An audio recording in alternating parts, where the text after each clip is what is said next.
계신 성도님께 하나님의 은혜와 사랑이 함께하길 축복합니다.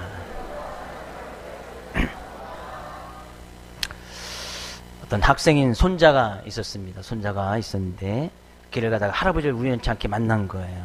근데 이 할아버지가 이 손자를 보니까 학교 끝날 시간이 아닌데 지금 이게 학교 밖에 있는 거죠. 그때 마침 이 손자의 담임 선생님이 딱 저기 멀리서 나타나는 거예요. 그래서 할아버지가 이 손자인 학생에게 얘기합니다. 야, 저기 네 담임 선생님 오신다. 빨리 숨어라. 너 오늘 학교 땡땡이 친 거 아니야? 그렇게 이야기하니까 이 손자가 할아버지에게 이야기합니다. 할아버지가 숨으셔야 돼요. 왜? 그랬더니만 그 이 손자가 할아버지에게 얘기합니다. 오늘 선생님께 할아버지 돌아가셨다고 했거든요. 그랬다는 거예요. 그죠? 예전에 학생들 다 그런 경험이 있었는지 모르겠습니다. 부활이 없는 기독교는 기독교가 아닙니다. 부활이 없는 기독교는 존재할 수가 없습니다. 예수님께서 십자가를 지시고 부활하신 것은 성경대로 하나님께 말씀이 있는 그대로 십자가에 못 박혀 죽으셨다가 성경대로 다시 사흘 만에 다시 살아나셨다. 그죠? 그런 부활의 주님께서 이 시간 우리와 함께하기를 원하고 우리의 삶 가운데서 영광 받으시기를 원하는 줄 믿습니다. 이 시간도 온전히 그런 주님만을 바라보고 의지하며 나갈 수 있는 귀한 시간 될 수 있기를 주의 이름으로 축복을 드립니다. 1987년 5월 6일에 아주 중국에서 아주 어마어마한 사람들이 시가행렬을 하고 난 거기에서 수많은 사람들이 관중들이 모여서 아주 기하고 감탄하는 그런 일이 있었다고 이야기합니다. 그 얘기는 중국에서 어떤 부평원 박물관이 있었는데 그 박물관이 이제 보수 수리하는 과정에서 그 지하에 있는 지하궁에서 어떤 유물이 하나 발견되어졌는데 그 유물 가운데 하나가 이제 석가모니 손가락 뼈, 석가모니의 손가락 뼈가 4점이 발견이 됐답니다. 4점이 발견됐는데 그 중에 이제 3점은 원형을 그대로 따는 이제 모조품이고 하나는 진짜였던 거예요. 근데 그 뼈이 발견되는 그 순간에 중국도 이제 거의 불교의 나라니까 이 최고의 성물로 여기고 그 성물로 모였던 그 소문이 퍼져서 수많은 사람들이 자기 나라에 귀한 성물이 있다. 그래서 시가행렬을 하고 찾아오고 귀한 유물이라고 해서 감격해서 수백만 명의 군중이 모였던 일이 있었다고 하네요. 석가모니가 죽을 때는 자기의 뼈를 인도 전역과 각 나라에 많은 불교 국가의 나라에 그 뼈를 다 보냈다고 합니다. 그러니까 어느 나라에는 머리뼈, 손뼈 이렇게 다 나라 보냈는데 그 중에 하나가 이제 중국에 가 있었던 거죠. 네, 그 뼈 하나 때문에 그들이 막 시가행렬을 하고 귀한 유물이라고 감탄했다는 거예요. 만약에 이스라엘 땅이든지 어느 땅이든지 해서 예수님의 뼈가 발견된다면 기독교는 망합니다. 맞습니까? 예수님의 뼈, 손가락 뼈 하나, 그 진짜인지 아닌지도 모르겠지만 예수님의 뼈, 발가락 뼈라든지 가슴 뼈를 그때 창꿀에 찔렸던 그 가슴 뼈가 떨어져서 어디 흘렸는데 그것이 예수님 뼈다라고 발견되어지면 기독교는 망한다. 기독교는 종교가 아니다는 얘기죠. 있을 수 없는 일이죠. 주님은 부활하셨고 온전한 육체의 몸을 가지고 부활하셨고 또 승천하셔서 지금도 우리와 함께하기를 원하신다는 얘기죠. 그런 부활의 주님께서 부활하신 거에서 끝난 것이 아니라 부활하시고 나서도 이 부활의 주님은 오늘 본 말씀 가운데도 예수님의 자기의 제자들을 찾아가서 만나주시네요. 오늘 본 말씀 먼저 가서 볼까요? 20절. 이 말씀을 하시고 손과 옆구리를 보이시니 제자들이 주를 보고 기뻐하더라. 이 제자들이 부활의 주님 안식 후 곧 첫날 저녁에 부활하신 날 그날 바로 저녁에 안식 후 첫날 그죠? 안식 후 첫날 새벽에 예수님께서 부활하셨으니까 그 첫날 저녁에 부활하신 날 저녁 때에 그죠? 제자들은 어떤 상태에 있었습니까? 제자들 상태에 가서 보니까요 19절 가서 보니까요 이날 곧 안식 후 첫날 저녁 때에 제자들이 유대인들을 두려워하여 모인 곳에 문을 늘 닫았더니 제자들은 여전히 두려워하고 떨고 있었습니다. 예수님께서 제자들과 항상 같이 다니실 때에 내가 십자가에 못 박혀 죽을 것이고 다시 부활할 것이다. 제자들에게 수없이 이야기하셨고 그들에게 강조하셨고 예수님께서 친히 십자가에 못 박혀 죽기까지 해서 돌아가셨단 말이에요. 근데 제자들의 모습 속에서는 여전히 이 자기들이 믿고 따랐던 스승이었던 예수님께서 죽으시니까 두려워 떨어서 행여나 그의 영향력이 자기에게도 미칠까봐 문을 꼭꼭 걸어 잠그고서 그에서 두려워 떨고 있었단 말이에요. 근데 예수님께서 부활하신 예수님께서 바로 그 자리에 자기와 3년간 동행했던 그 제자들을 다시 사랑하셔서 그 두려워 떨고 있던 제자들에 찾아가서 만나주시는 것을 보게 되어지네요. 부활의 주님 만났던 제자들은 그 주님을 보고 기뻐했다는 얘기예요. 함께 즐거워하고 함께 우는 교회. 그러면 우리도 이런 부활의 주님을 보고 만나는 것으로 인한 그런 기쁨과 즐거움이 있어야 된다는 것이죠. 예수님께서 부활하시고 제자들에게 보인 것은 제자들 너희에게도 부활의 소망을 가지라 그런 얘기죠. 언젠가는 삶 가운데 육체적인 죽음을 맞이하게 될 것이지만 기독교는 예수님께서 부활하셨듯이 반드시 다시 부활한다는 얘기예요. 그래서 제자들이 그 부활의 주님, 손과 옆구리, 못 박힌 손을 보여주고 창으로 찔렸던 옆구리를 보여주셨더니 예수님께서 제자들이 그 예수님인 것을 알게 되어졌고 그 주님을 보고 기뻐했다는 얘기예요. 주님의 말씀이 생각났고 주님께서 반드시 부활할 것이고 또 부활에 대한 소망을 주셨던 그 주님을 기억하여서 그들의 삶 가운데 이런 기쁨이 충만하게 넘쳐났더라는 얘기예요. 저는 이 제자들이 가지고 있던 이 기쁨이 여러분과 저의 삶 가운데도 충만히 있기를 주님의 축복을 드립니다. 그런 주님께서는 지금도 우리와 함께하기를 원하고 계십니다. 우리에게도 여전히 부활의 소망을 허락해 주셨고 다시 그 부활의 소망을 가지고 이 세상의 삶 가운데서도 넉넉히 이겨 승리함을 살아가라고 말씀하고 있네요. 제자들이 어떤 상태에 있을 때에 예수님께서 찾아갔습니다.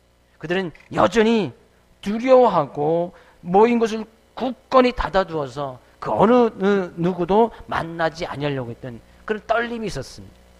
두렵고 떨었단 말이죠. 여전히 주님께서 말씀하셨지만 그 말씀이 그들에게 확신이 없었고 온전히 예수님 믿지 못하는 그런 믿음, 연약한 믿음이 있었기 때문에 그들은 여전히 두려워하고 떨었단 말이에요. 어떻게 보면 제자들의 입장에서 두려워하는 것은 당연한 일이었어요. 왜? 예수님이 십자가에 못 박혀 죽으셨거든요. 그러면 그 십자가에 못 박혀 죽으셨기에 제자들도 어쩌면 그런 스승을 따랐던 그런 모습을 통해서 같이 십자가에 못 박혀 죽든지 어떤 추례를 당하든지 어떤 어려움과 고통을 당하든지 그런 일이 분명히 있을 것을 제자들이 직감을 한 거죠. 그러니까 문을 꼭꼭 걸어 던지고 두려워하고 그것에서 막 그들이 모여서 어떻게 할까 막 논의를 하든지 아마 그런 모습 가운데 있었던 것 같습니다. 근데 주님께서는 그들을 찾아가서 이야기하시는 거예요. 삶 가운데 두려움이 있는 그들에게 찾아가셔서 주님께서 처음 하신 말씀이 뭐예요? 너희에게 평강이 있을지어다. 주님을 보고 기뻐하는 자들에게는 주님께서 이런 평강을 주시기를 원하네요.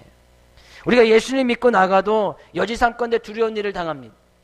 부활의 주님을 믿고 부활에 대한 소망을 두고 나간다 했지만 여전히 그 믿음의 길 가운데서는 삶 가운데 환난과 고난과 어려움을 당할 일이 있다는 얘기죠. 그때 주님께서는 이 말씀을 주시기를 원하는 거예요. 왜 두려워 떨고 있느냐? 나를 믿고 따른다면 나에게 있는 평강, 주님 안에 있는 평강이 너희에게도 있기를 원한다는 얘기죠.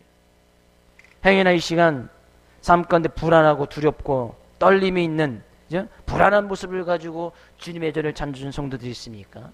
주님의 이 귀한 말씀이 여러분의 삶 가운데 들려줄 수 있기를 주의 이름으로 축복을 드립니다.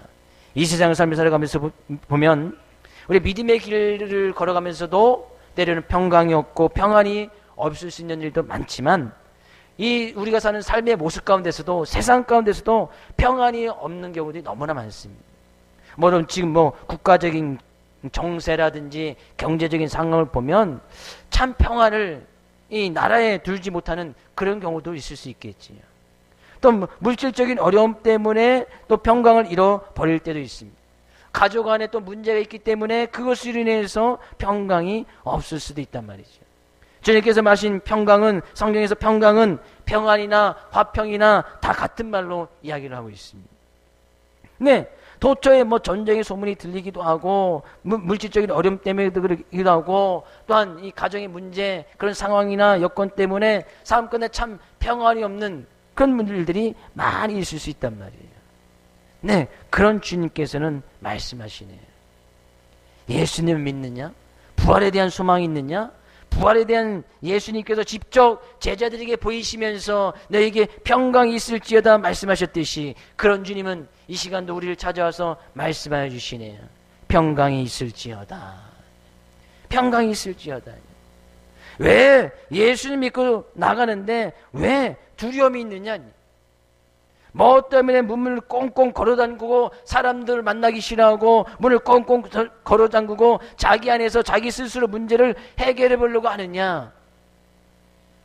자기 스스로 해결할 수 있는 문제들이 아니거든요.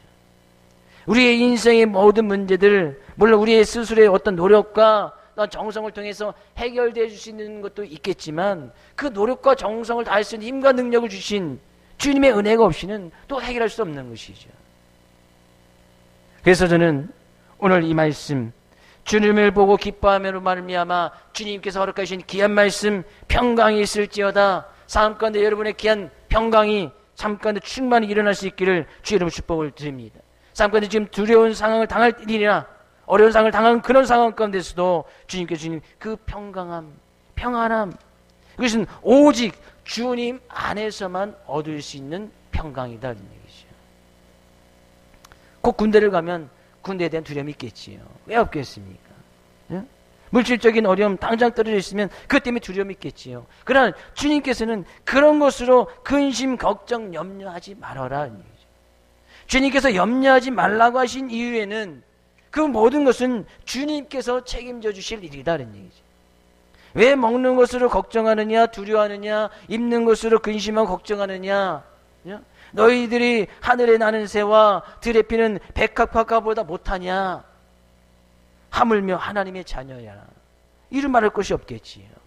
주님께서 근심 걱정 염려하지 말라는 것은 주님께서 그 모든 것은 주님의 문제고 주님께서 책임주실 일이니까 주님께 의지하고 주님께 의탁하고 주님께 맡기라, 그런 얘기죠. 이것이 바로 믿음이다, 그런 얘기죠. 예수님을 믿는다면 예수님 안에 있는 평강이 우리의 삶 가운데도 충만히 일어날 줄로 믿습니다. 우리 옆에 있는 성도님에게 예수님처럼 평강이 있기를 원합니다, 이야기해 주세요. 이 평강, 예수님 안에 있는 평강. 그래서 예수님께서는 예수님께서 이 세상의 모습이 오실 때도 이사야서는 자기를 평강의 왕, 평강의 왕이라고 예수님께서는 그렇게 칭하셨고, 예수님께서 이 땅에 딱 오실 때도 많은 천사들이 하나님께 영광, 땅에는 하나님이 기뻐하시는 자들의 평화로다, 평화의 왕으로 이 세상에 오셨음을 말씀하고 있습니다. 그리고 예수님께서 이 세상 삶 가운데 있을 때 제자들과 함께 생활할 때도 예수님 자신을 평안이라고, 평강이라고 말씀해주고 있어요. 요한복음 14장 27절 말씀 가서 볼까요? 같이 읽어보겠습니다. 평안을 너희에게 끼치노니 곧 나의 평안을 너희에게 주노라. 내가 너희에게 주는 것은 세상에 주는 것과 같지 아니하니라. 너희는 마음에 근심하지도 말고 두려워하지도 말라. 예수님 자신이 평안이고 평강이니까 두려워하지도 말고 근심하지도 말라.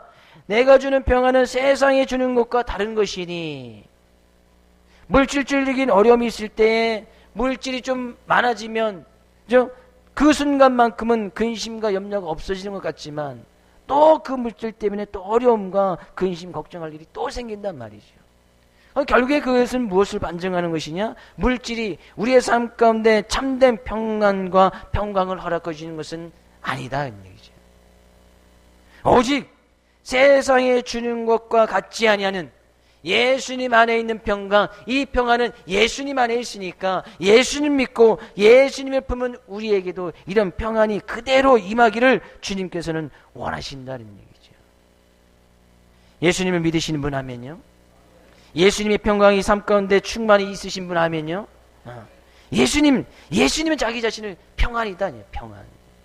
예수님이 있으면 우리 늘 불안해하거나 근심하거나 두려워 떨 일이 없다는 얘기죠. 그런 예수님의 은혜가 충만히 일어날 수 있기를 주의 이름으로 축복을 드립니다. 그래서 예수님께서 우리의 삶 가운데 참된 예수님을 믿음으로 말미암아 우리가 참된 평화를 누리고, 예수님을 믿음으로 말미암아 예수님 때문에 우리의 참된 평화를 누려나가고, 우리의 삶 가운데 어려움과 아픔의 모든 것들을 다 나음을 받는, 고침을 받는, 치유함을 받는 놀라운 일들이 예수 안에서 이루어지더라는 얘기죠. 그래서 우리는 그 예수 그리스도로 말미암아 가장 큰 화평, 하나님과 우리의 관계가 회복되어졌고, 죄담이 무너지게 되어졌고, 우리가 담대히 하나님 앞에 나아가 하나님께 예배할 수 있으며 하나님께 기도할 수 있는 전적인 놀라운 은혜를 우리에게 허락해 주셨다는 얘기죠. 이제 예수 그리스도로 말미암아 가능하게 되어졌다는 거예요. 예수 그리스도로 말미암아 하나님과 담대히 하나님 앞에 나와서 지금도 예배를 드리며 하나님께 기도할 수 있으며, 그런 하나님의 은혜 가운데 그 하나님을 이야기하며 다니며 살아갈 수 있음을 보게 되어집니다. 그런 주님께서 제자들에게 평강이 있을지어다, 그런 주님을 보고 제자들은 기뻐했다는 얘기죠. 네, 원어의 성경 가서 보면 여기 성경에 있는 평강이나 기뻐하더라의 기쁨을 같은 단어로 쓰고 있습니다. 같은 단어, 같은 뜻이란 얘기죠. 근데 주님을 보고 기뻐했다, 주님 안에 있는 평강이 이 제자들의 삶 가운데 두려워 떨고 있는 이 제자들의 삶 가운데 임해졌을 때에 그것이 곧 은혜고 기쁨이 되고 평강이 되었다는 거예요. 그러니까 주님의 평강이 있고 주님의 은혜가 있으면 삶 가운데 기쁨이 있습니다. 두려움이 아니라 기쁨이 있고, 주님이 평강이 있으면 그 평강으로 말미암아 두렵고 떨리는 것이 떠나가게 되어지고, 환난과 어려움이 떠나가게 되어지고, 그러니까 삶 가운데 기쁨이 있을 수밖에 없다는 얘기죠. 이것이 성경이 이야기하는 바로 은혜라는 단어예요. 그래서 은혜라는 단어 그 안에 속에서도 여러 가지, 은혜라는 단어 속에서도 여러 가지 의미가 있지만 그 안에는 기쁨이라는 의미도 이 은혜 속에 담겨져 있어요. 그러면 어떻게 보면 평강이나 은혜나 기쁨이나 다 같은 단어 속에서 그런 의미를 가지고 있다는 거예요. 그래서 예수님의 은혜가 충만하다, 기쁨이 충만한 거예요. 평강이 충만한 거예요. 은혜가 넘친다, 기쁨이 넘치는 거예요. 두려움과 떨보다도 기쁨이 넘쳐나고, 근심과 걱정보다도 주님 계신 평강이 넘쳐나고, 은혜가 있는 사람이고 은혜를 덧입어서 그 은혜 가운데 사는 사람이다, 이런 얘기죠. 기쁨 있는 사람들을 보면, 늘 그 사람 보면 겉은 모습 보기에도 늘 기뻐하고 웃고 다니는 사람들 보면 정말 아름다워 보이지 않습니까? 그것이 은혜 받은 자의 특징이에요. 늘 평강이 있고 늘 기쁨 있는 사람들 보면, 예수 안에 있는 평강을 누리고 예수 안에서 늘 기뻐하는 사람들을 보면 정말 아름답게 보인다는 얘기죠. 그래서 예수 믿는 사람들은 아름답게 보여야 돼. 옆에 있는 성도들 다시 한번 잠깐 볼까요? 아름답게 보이시나요? 안 아름답게 보이는 것은 누가 잘못된 거예요? 누가 잘못된 거예요? 그 사람이 안 아름다워서 안 아름답게 보이는 거예요? 아니면 보이는 내 눈이 안 아름답기 때문에 안 아름답게 보이는 거예요? 둘 중에 한 가지는 걸리겠죠. 내가 은혜가 떨어지면 정말 아름다운 것이 있어도 아름답게 보이지 않습니다. 맞습니까? 꽃 아름답지요? 꽃이 아름답게 보이시는 분 누가 별로 안 아름다우신가 본데, 은혜가 떨어진 거예요. 이렇게 이쁜 꽃을 보고도 아름답지 않다고 여기는 것은 뭔가 근심 걱정이 수심이 가득하면 아무리 아름다운 것을 봐도 아름답게 보이지 않는단 말이죠. 정말 또 안 아름답게 보시는 건 나는 정말 아름다운 모습인데 정말 누가 봐도 수심이 가득해, 얼굴에 근심이 있어, 두려움이 있어, 늘 그것 때문에 이제 안절부절해. 그런 모습을 보면 아름다울 수가 없겠지요. 예수님을 믿으면 예수님이 주신 그 기쁨과 평강이 있어야 되고, 그래서 예수님 믿는 사람들은 아름답게 보여야 된다는 거예요. 겉으로 치장하는 모습으로 아름답다고 이 사람들은 이야기하지 않습니다. 얼굴에 막 찍어 바르고 뭐하고 뭐 수술 받고 뭐해서 사람들이 아름다워질 수 있는 것이 아니다, 그런 얘기죠. 그럴 수 있으면 얼마나 좋겠어요. 그럼 비싼 옷 사입고 가서 수술하고 견적내서 또 수술받고 또 수술하고 고쳐나가고 그래서 사람들이 아름답다고 이야기해주면 얼마나 좋겠느냐 이런 얘기죠. 근데 사람들은 겉모습 보이기에 보여지는 것은 오래가지 못합니다. 당장 그렇게 해서 아름다운 옷을 입고 좀 수술해서 고쳐나가서 아름답다 이야기는 들을 수 있겠지만 그 아름다움은 영원할 수가 없는 거예요. 그래서 영원할 수 있으면 다 하지요. 다. 우리가 정말 믿는 사람들이 아름다워지는 것은 예수님 안에 있을 때에, 예수님이 가지고 있는 그런 기쁨과 평강이 있을 때에 아름다워질 수밖에 없다는 얘기죠. 옆에 계신 성도님에게 오늘따라 유난히 아름다워 보입니다. 맞습니까? 회개는 이따 나중에 하시고, 겉으로라도 그렇지 않더라도 뭐 회개의 문제는 각자의 문제니까. 근데 예수님께서 그런 화평과 평강을 주시고 나서 거기에서 끝나는 것이 아니에요. 너희들에게 예수님 안에 있는 그 평강과 화평이 있느냐? 그러면 너희도 그렇게 화평을 전하는 사람이 되라. 평강이 너희 안에 있느냐? 너희들이 왜 기뻐하고 왜 늘 평강의 모습으로 살아가느냐? 너희들만 기뻐하고 평강할 것이 아니라 너희도 가서 평강을 전하고 기쁨을 전가하는 그런 삶이 되어라 라고 말씀하고 있네요.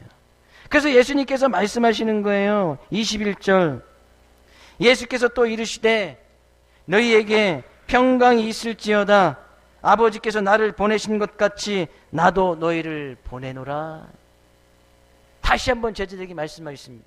평강이 너희에게 있을지어다. 다시 한번 이 평강이 너희에게 있기를 원한다는 거예요.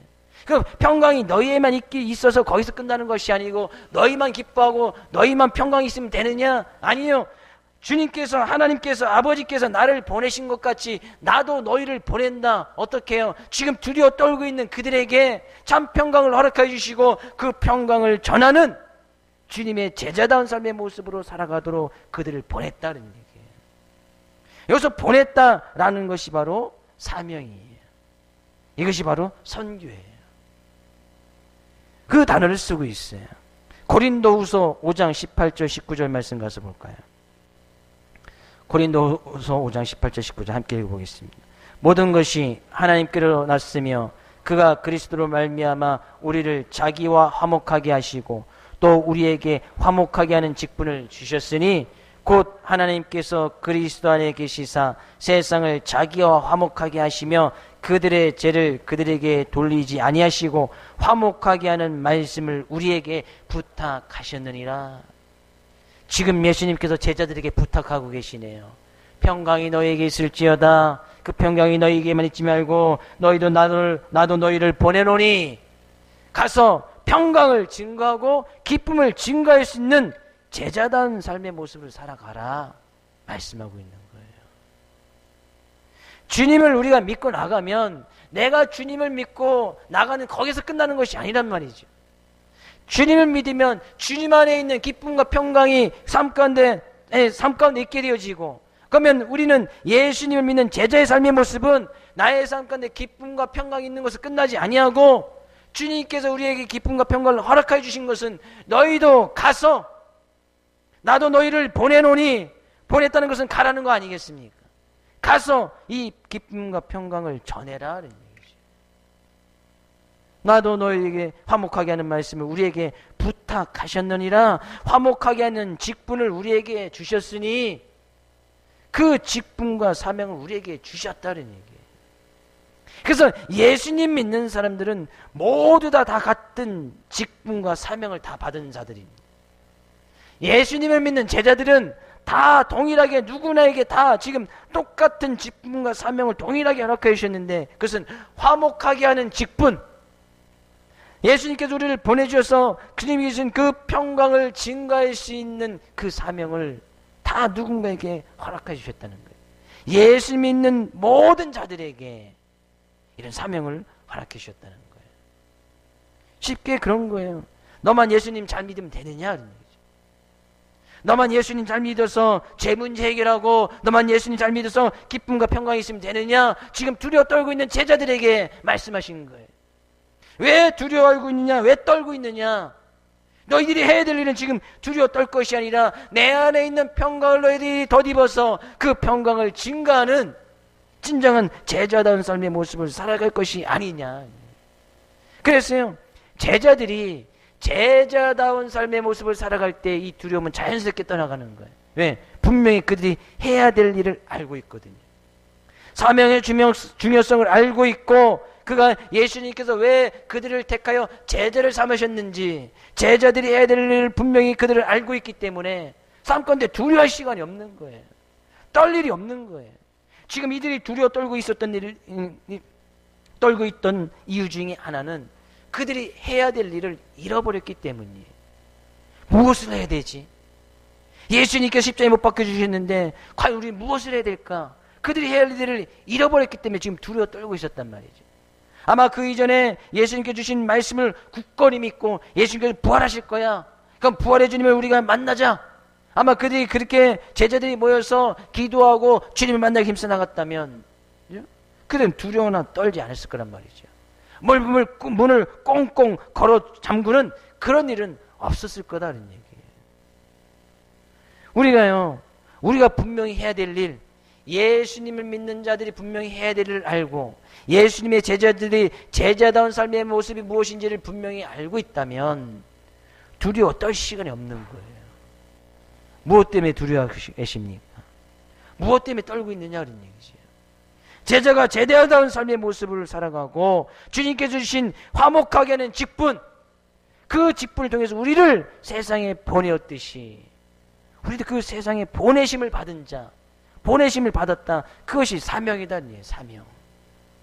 사명이라는 것은 반드시 우리들이 해야 될 일이다는 얘기죠. 근데 그 해야 될 일을 놓치고 자꾸 이제 다른 일을 하려고 하다 보니까 근심과 걱정과 두려움이 생기는 거 아니겠습니까? 평강이 있을지어다. 아버지께서 나를 보내신 것 같이 나도 너희를 보내노라. 그런 주님께서는 우리에게 그런 직분과 사명을 허락해 주시고 나 몰라라 이야기하지 않으시네요. 그런 주님께서 말씀하신 것이 하나 더 있어요. 22절 가서 볼까요? 22절. 이 말씀을 하시고 그들을 향하사 숨을 내쉬며 이르시되 성령을 받으라. 그리고 나서 나도 너희를 보내노니. 그럼 니네들이 가서 너희들 할 일은 알아서 해. 주님께서 나 몰라라는 것이 아니라 그 가운데서 예수님께서 말씀하시기를 곧 성령을 받으라 라고 말씀하네요. 그 얘기는 뭐예요? 성령을 받아야, 성령이 함께 하심이 있어야 그들이 맡은 바 일을, 제자다운 삶의 모습을, 이 기쁨과 평강을 유지하면서 그들이 맡은 바 사명을 잘 감당할 수 있게 되어진다는, 성령이 하는 일은 바로 그거거든요. 왜?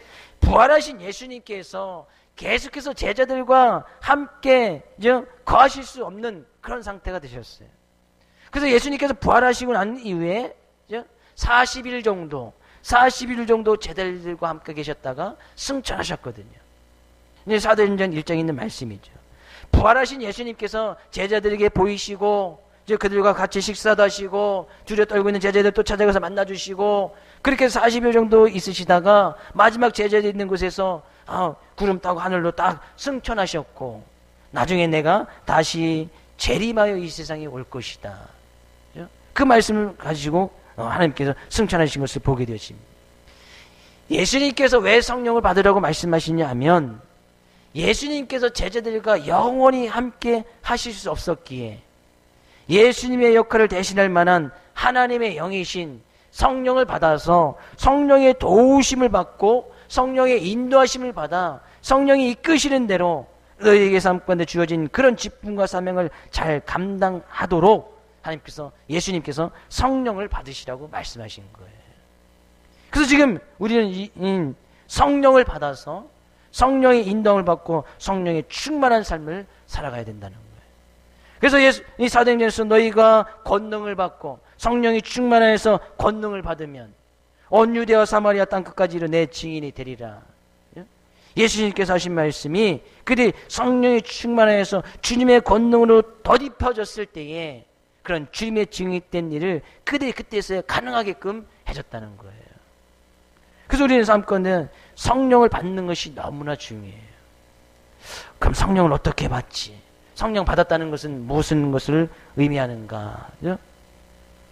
말씀을 보면 우리 그들이 성령을 받았는지 안 받았는지 알 수가 있어요. 요한복음 14장 26절 27절 가서 볼까요? 보혜사 곧 아버지께서 내 이름으로 보내실 성령 그가 너희에게 모든 것을 가르치고 내가 너희에게 말한 모든 것을 생각나게 하리라. 평안을 끼치노니 곧 나의 평안을 너희에게 주노라. 내가 너희에게 주는 것은 세상에 주는 것과 같이 아니하니라. 너희는 마음에 근심하지도 말고 두려워하지도 말라. 성령을 성경 가운데서는 보혜사라고 이야기하네요.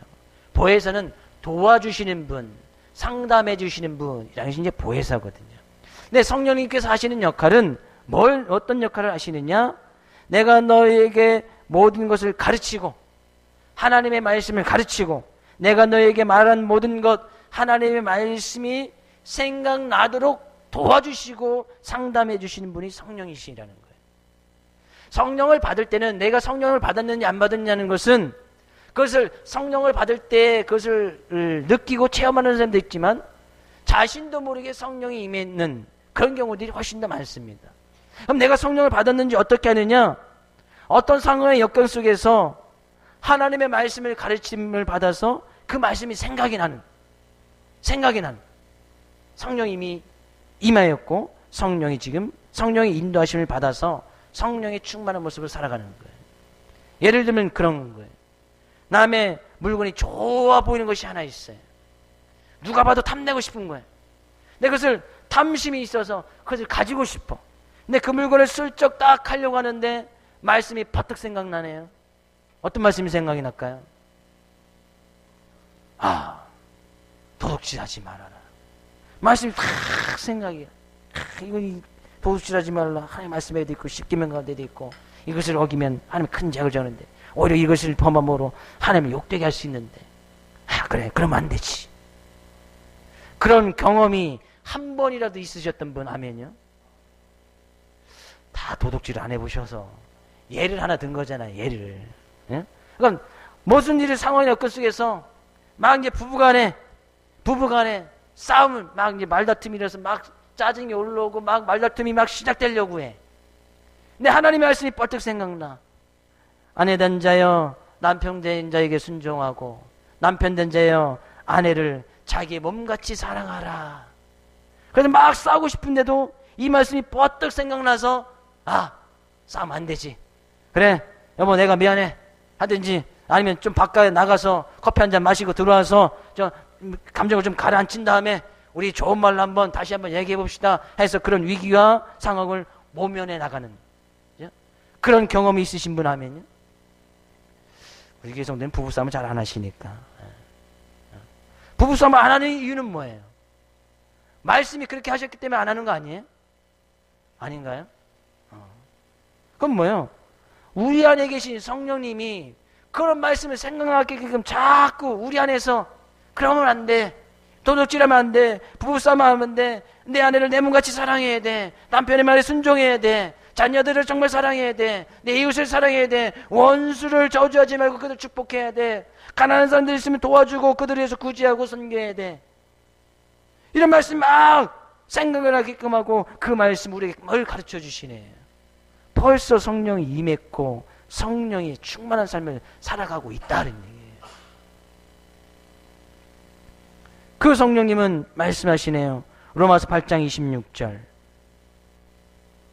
같이 읽어보겠습니다. 이와 같이 성령도 우리의 연약함을 도우시나니 우리는 마땅히 기도할 바를 알지 못하나 오직 성령이 말할 수 없는 단식으로 우리를 위하여 친히 간구하시니라. 그 성령님은 우리가 마땅히 기도할 바를 알지 못할 때 우리를 위해서 탄식하면서 기도해 주시고 우리가 기도할 수 있도록 도와주시는 분이 바로 성령이시다는 거예요. 성령도 우리의 연약함을 도우시나니 우리의 연약하고 부족한 들을 우리를 도와주시는 분. 그래서 우리가 기도할 수 있도록 힘을 주시고 능력을 주시는 분이 바로 성령님이시다니. 예수님께서 제자들에게 하신 말씀이, 성령을 받으러 가신 말씀은 그들이 분명히 제자다운 모습을 살아갈 때는 여전히 두려움과 어려움과 환난이, 그들 연약한 부분들이 그들의 삶 가운데 분명히 올 거라 그런 얘기죠. 그 가운데서 기쁨과 평강을 유지하는 것은 쉽지 않은 일이에요. 예수님께서는 곧 승천해서 또 하나님 보좌 우편으로 가실 텐데 여전히 그럼 제자들에게는 여전히 두려워하고 근심된 일이 있을 거 아니에요. 그래서 그 두려움과 근심을 이겨내고 그들을 말씀을 생각나게 하고 그들을 가르치고 그들의 연약함을 도우시는 하나님의 영이신 보혜사 성령을 받으라. 그 성령을 받고 너희들이 제자다운 삶의 모습으로 살아가라 라고 말씀하고 있는 거예요. 그런 주님을 보았던 제자들은 기뻐할 수밖에 없었던 거예요. 아, 주님께서는 우리를 나몰라라 하시지 않는구나. 그냥 내팽개치고 너희들 네 할 일 네가 알아서 해 라고 말씀해 주시지 않는구나. 그런 주님을 보고 기뻐해서 그들은 이제 기쁜 마음으로 두려움과 환난이 와도 그들에게 돌을 맞아도 그들이 뭐 십자가에 못 박히는 일이 있어도 기쁨으로 그것을 담당하고 제자다운 삶의 모습을 살아가더라는 얘기예요. 우리는 이 기쁨이 우리의 삶 가운데 충만히 임하여야 될 줄로 믿습니다. 그러기 위해서는 반드시 성령이 임해야 되는 거예요. 성령이 임했다면 우리는 그 성령의 인도하심을 받아서 내 안에 계신 성령님께서 말씀해 주시는 말씀이 생각나게 하면 그 말씀을 따라, 왜? 그 말씀은 진리고 변함이 없는 우리 성도들이 걸어가야 될 의의 길을, 분명 생명의 길을 제시하고 있으니까 그 길을 따라가기만 하면 놀라운 일들이 일어난다는 얘기죠. 생명을 살릴 수 있는 일이 일어나고 생명이 더해지는 일이 일어나고 그 가운데서 어떤 하나님이 주신 기쁨과 평강을 증가할 수 있는 일들이 반드시 일어난다는 얘기예요. 그런 삶을 살아가는 제자들은 아름다울 수밖에 없겠지. 그렇게 살아가는 제자들의 모습 속에는 기쁨과 평강이 있을 수밖에 없다는 얘기예요. 그래서 저는 우리 모든 성도님들이 그렇게 하나님의 말씀에 인도하심을 받아 하나님 나라를 위해서 쓰임받을 수 있는 하나님의 귀한 도구, 하나님의 귀하고 보배롭고 존귀한 의의 병기가 될 수 있기를 주의 이름으로 축복을 드립니다. 이것이 놀라운 하나님의 은혜예요. 그런 은혜를 허락하신 주님을 믿는다면 우리는 그 주님 때문에 기뻐할 수 있어야 돼요. 그 주님 때문에 기뻐하면, 그죠? 함께 기뻐하고 즐거워할 수 있는 일들이 많이 나타나게 되어진다. 내가 말씀드렸더니 생명력 있는 일들이 일어나더라. 같이 나누고 교제하고 간증을 하고 그러면 또 그 이야기를 듣던 사람들도 같이 기뻐하고 즐거워하고, 그죠? 함께 어우러져서 교회를, 제대로 된 교회를, 주님께서 보시기에 합당한 교회를, 주님께서 보시기에 기뻐하실 만한 교회를 세워나갈 수 있게 되어지더라는 얘기예요. 오늘 말씀을 의지하여서 행여나 주님을 믿지 아니하시는 분들이 있다면 말씀을 통해서 주님을 온전히 믿어나갈 수 있는 그 믿음이 되어질 수 있기를 주의 이름으로 축복을 드립니다. 아직까지 성령을 받지 못하신 분이 있다면 오늘 말씀을 통해서 성령이 충만히 임할 수 있기를 주의 이름으로 축복을 드립니다. 그래서 예수님 안에 있는 기쁨과 평강의 모습으로 한 주간도 그 기쁨과 평강을 증거하고 제자다운 삶의 모습으로 성령 충만한 모습으로 한 주간도 승리하며 나갈 수 있는 귀한 은혜가 더해지기를 주의 이름으로 축복을 드립니다.